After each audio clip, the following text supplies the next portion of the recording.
ኦኬ ተመልሰናል።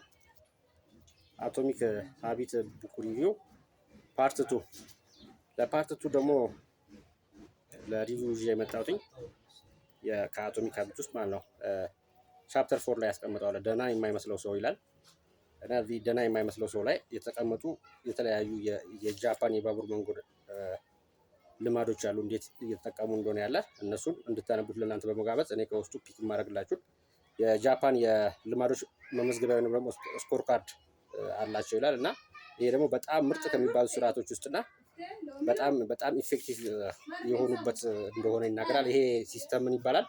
መጠቆምና መናገር ወይም ደግሞ ፖይንቲንግ ኤንድ ኮሊንግ ይለዋል። ነገሮችን አሁን ያው አቶሚክ ሀቢት የሚያተኩረው ምንድነው? አሉታዊ ልማዶችን መቀየሪያ እና አዎንታዊ ልማዶችን ደግሞ ማጎልበቻ መንገዶችን ነው። በጣም አክሰፕተብል በሆኑ መንገዶች የሚያቀርበው መጽሐፍ። ስለዚህ ስኮር ካርድ ሊኖረን ይገባል ልማዶቻችንን የምንመዘግብበት። ስለዚህ ከነዛ ውስጥ የሚጠቀመው ምንድነው?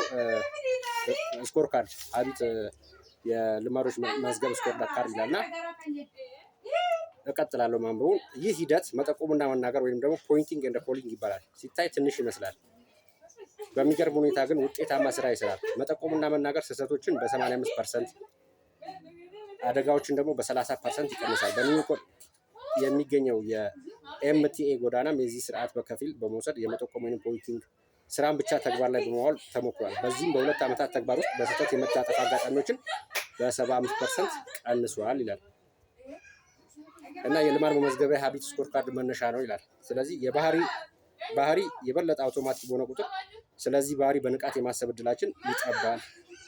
አንድ ነገር ለብዙ ጊዜ ደጋግመን ካደረግነው በኋላ እሱን አለማየት ወይም ማለፍ እንጀምራለን። በቀጣይ በሚመጣው ጊዜ ልክ እንዳለፍነው የሚሆን እንገምትና እንተወዋለን። ብዙ ስህተቶቻችንና ውድቀቶቻችንም የራስ ግንዛቤ ወይም ደግሞ ሴልፍ አዌርነስ በማጣት የሚመጡ ናቸው ይላል።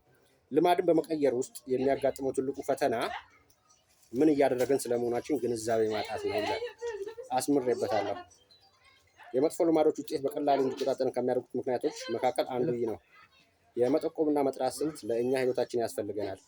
ይህ የልማዳችን መዝገብ ወይንም ደግሞ ሀቢት ስኮር ካርድ መነሻ ነው። ይህ ስለ ባህሪያችን የበለጠ ግንዛቤ ይኖረን ዘንድ የምናደርገው ተግባር ነው።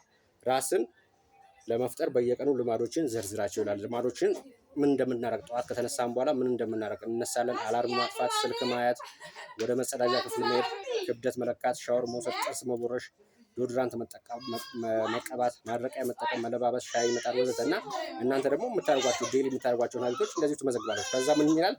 አንድ ጊዜ ልማዶችን ከዘረግዘርን በኋላ እያንዳንዶቹ በጥናት ማየት ይህ ጥሩ ልማድ ነው ወይም መጥፎ ልማድ ነው እያለን ራንክ እንሰጣቸዋለን ማለት ነው። ወይም ደግሞ ገለልተኛ ልማድ ነው ኒውትራል ነው ብለን ማለት ነው።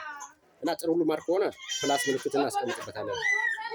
መጥፎ ልማድ ደግሞ ከሆነ የማይነስ ምልክት እናስቀምጥበታለን። ጥሩ መጥፎም ደግሞ ወይም ካልሆነ ኒውትራል ከሆነ ኢዚኳልቱ እናስቀምጥበታለን። ከዛም በኋላ የትኛውን ልማድ ማስወገድ እንፈልጋለን የሚለውን አይዴንቲፋይ እናደርጋለን ማለት ነው።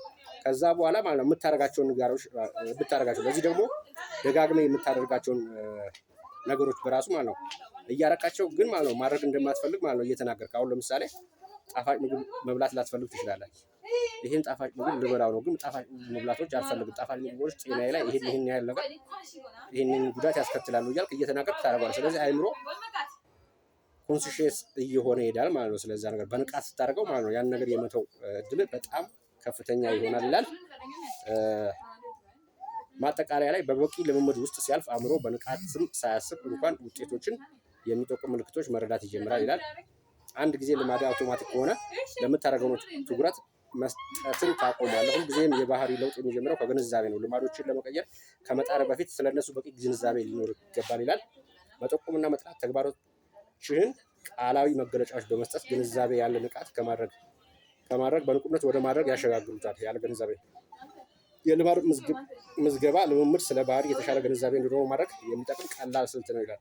እዚህ ጋር እንደ ምሳሌ የሚጠቅመው ምንድነው? የተለያዩ አሉታዊ ነገሮች ስታደርግ የማትፈልጋቸውን ማለት ነው የጠቃሚ ልማድ አለን ብለን የመዘገብካቸው ነገሮች ስታደርግ እየጠራ እንድታደርጋቸው ማለት ነው።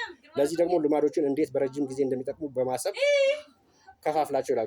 በአጠቃላይ ሲታዩ ጥሩ ልማዶች የሚኖራቸው ንጹህ አሉታዊ ውጤት ነው። መጥፎ ልማዶች ደግሞ ሙሉ አሉታዊ ውጤት ነው። ሲጋራ ማጨስ ለጊዜው ጭንቀትን ሊቀንስ ወይም የሚጠቅም በዚህ መንገድ ሊሆን ይችላል። በረጅም ጊዜ ግን ጠቃሚ ባህሪ አይደለም። ስለዚህ በምታደርግበት ሰዓት ራሱ ያንን በምታደርግበት ሰዓት ይሄን ነገር ላደርግ ነው፣ ግን ይሄን ነገር ማድረግ አልፈልግም፣ የማትፈልጋቸው ነገሮች ማለት ነው። ፖይንቲንግ እንደ ኮሊንግ ማለት ነው።